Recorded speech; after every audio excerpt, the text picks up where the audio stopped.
Few cultures can lay claim to helping begin what we call civilization. Ancient Sumer, founded in the region known as Mesopotamia between the Tigris and Euphrates rivers, was one such culture.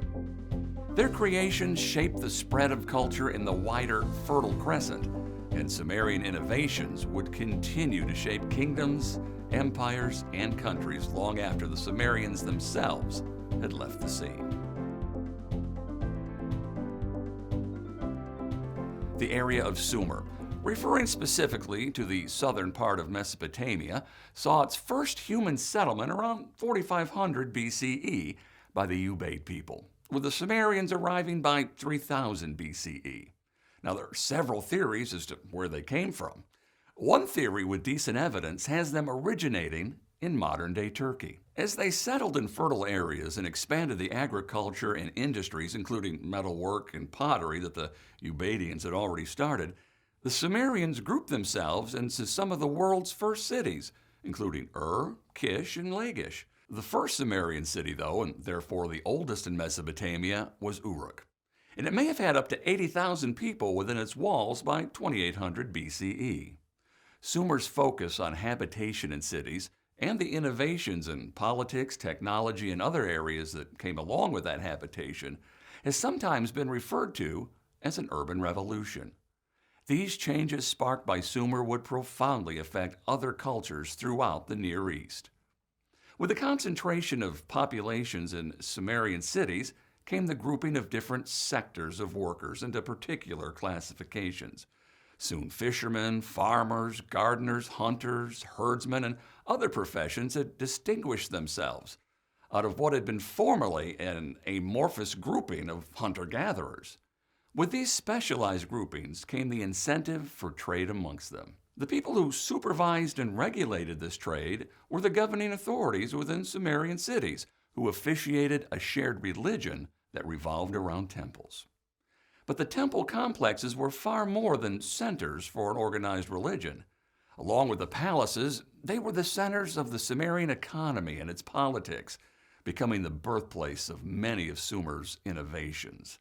Priests and government officials staffed these vast complexes, retaining armies of artisans who filled workshops, as well as farmers and shepherds who labored on the temple or palace estates. These vast operations required innovations to be kept track of, and by 3500 BCE, the Sumerian temple administrators had already instituted a standardized accounting system, in the process giving us the grouping of a dozen, the 60-minute hour, and the 24-hour day. The developing system of trade needed a uniform currency.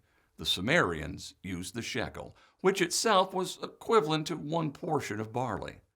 Because silver wasn't coined on a large scale in Sumer, commercial exchange genuinely operated as trade.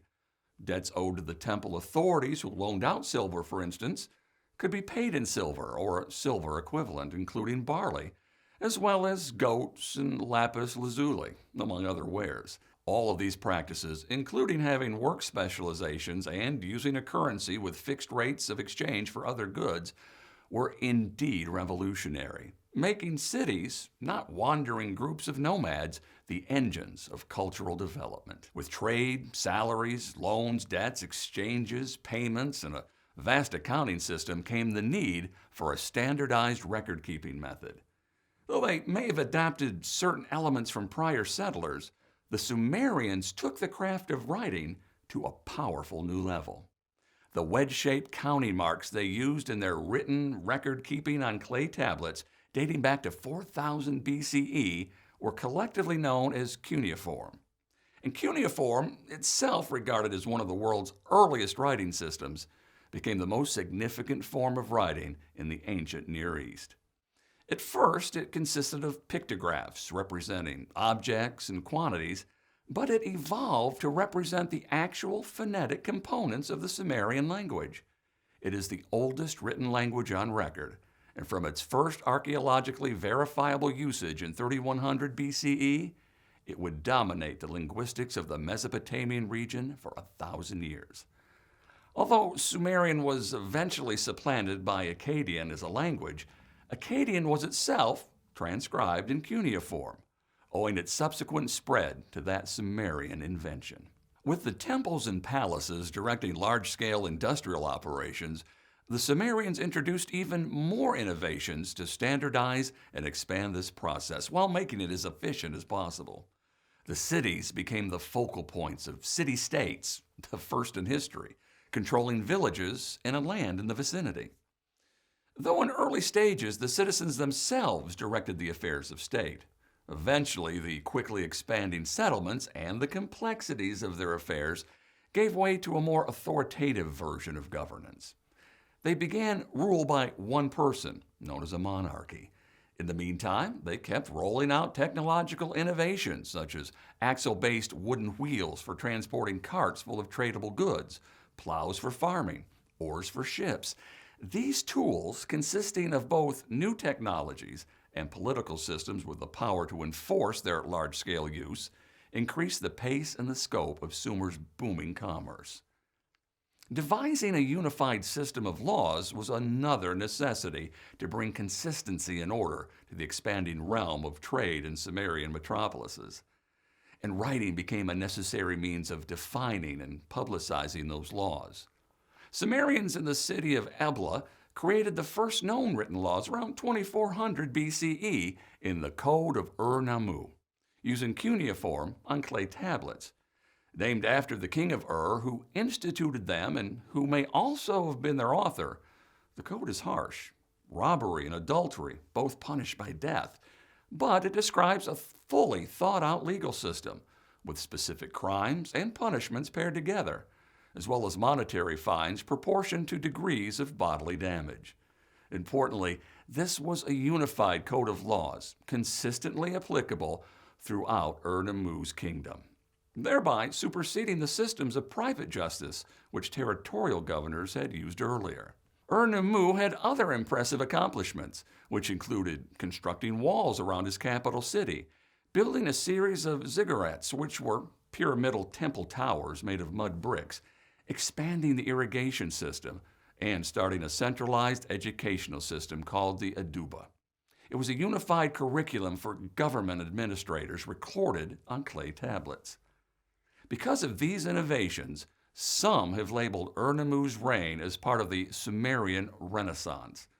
Not only did they introduce the idea of monarchy to the Fertile Crescent, but the Sumerians also developed monarchy as a valid system of government, expanding its powers with the needs of the society. The monarchs of the kingdoms and empires that came after the Sumerians built on this foundation. Though invaded by the Elamites, Akkadians, and Gutians in the 3rd millennium BCE and conquered definitively by the Amorites around 1900 BCE, the wealth of Sumer's cultural legacy was arguably unparalleled, with their invented system of writing occupying a chief place. The Epic of Gilgamesh, estimated to have been written around 2100 BCE under Sumerian rule in cuneiform, was the world's first epic poem, dramatizing the exploits of the Sumerian king Gilgamesh, who came to power in Uruk around 2700 BCE. Cuneiform had massive staying power. For 2,000 years after Sumer's conquest by the Amorites, successor civilizations in the Near East used it to record their languages. The ziggurat was a hallmark of Sumerian architecture, and the influence of its design carried into subsequent Babylonian structures.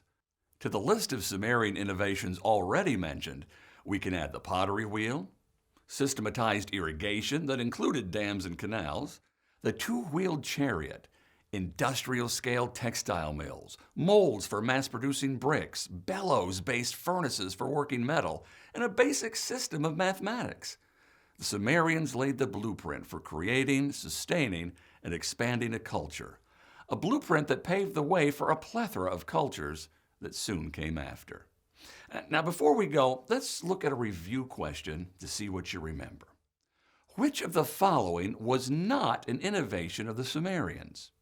A uniform system of writing known as cuneiform, which used wedge shapes and printed on clay, first to signify objects and volumes and later to signify the Sumerian language itself. B, large-scale industrial works run and funded by temple and palace complexes which utilized the first thorough accounting system. C. The first recorded set of codified laws, which were the supreme laws throughout an entire kingdom, instituted by the monarch Ur-Nammu. D. A seagoing navigational system based on classifications of winds and currents. Or E. Wheels, including the pottery wheel and the axle-based wooden wheel. The correct answer is D. The mapping of winds and currents is credited to the Portuguese in the early 15th century. Thanks for watching, and happy studying.